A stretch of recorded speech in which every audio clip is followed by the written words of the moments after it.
বন্দিতা, আপনি কি আমার বড়বাবুকে দেখেছেন? সাক্ষীর কোনো প্রমাণের কোনো প্রয়োজন হয় না। দেখুন মিস বেটি গ্রিনউড, দেখুন এক ছোট ভারতীয় মেয়ে কত বুদ্ধিমতী। এত মানুষের ভিড়ের মধ্যে নিজের বড়বাবুকে খোঁজার পুরো উপায় বার করে নিয়েছে।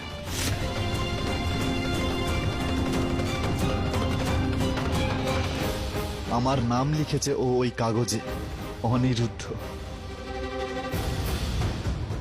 আপনি কি আমার বড়বাবুকে দেখেছেন?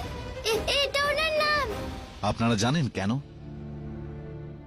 কারণ বন্দিতা শিক্ষার আশীর্বাদ পেয়েছে। ও এখনো বেশি দূর পড়াশোনা করেনি, স্কুল যেতে পারেনি, কিন্তু তবুও ওর ক্ষমতা এতটুকুও কমে যায়। তোমার চুল, তোমার জামা কাপড়, তোমার বলার ধরন সব বদলে নিয়েছো,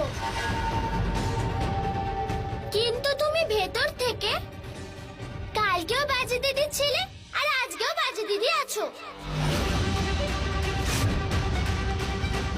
বাইরে থেকে তো সুন্দর, কিন্তু ভেতরের মন তোমার ময়লা।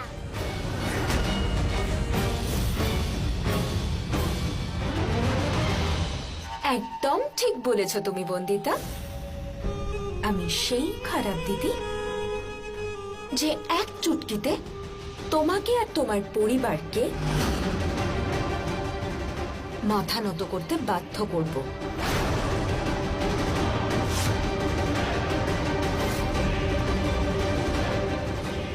তুলসীপুরের বাইরে বের করে দিতে পারবো তোমাদেরকে।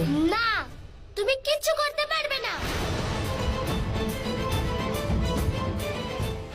আমার মা বলতো, খারাপ সে যতই ক্ষমতাশালী হোক না কেন, শেষে জয় সত্যি আর ভালোরই হয়ে থাকে।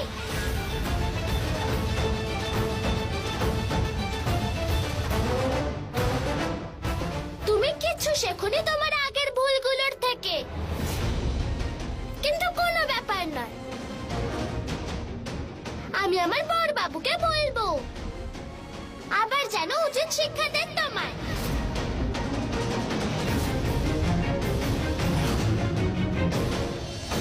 কে কাকে শাস্তি দেবে সেটা তো এই শর্তে বোঝাই যাবে বন্দিতা।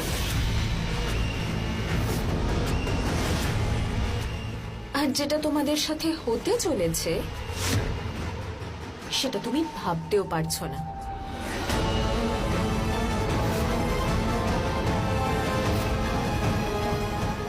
আমি আমার সব অপমানের প্রতিশোধ নেব তোমার থেকে, তোমার পরিবারের থেকে, আর তোমার বড়বাবুর থেকে।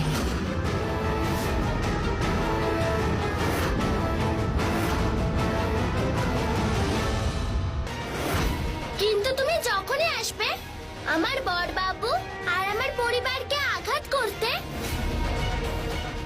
দুর্গা মায়ের আশীর্বাদে তোমার সামনে তোমাকে আটকাতে আমি আসবো।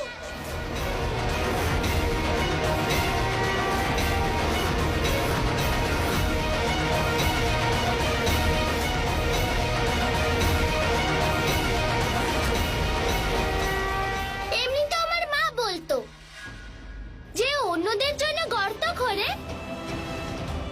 সে ওই গর্তে নিজেই পড়ে যায়।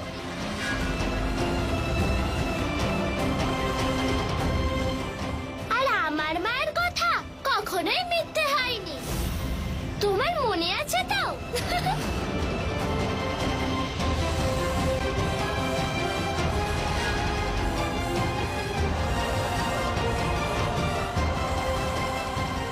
আরে চলো, এইরকম নির্লজ্জদের সঙ্গে কথা বলতে নেই।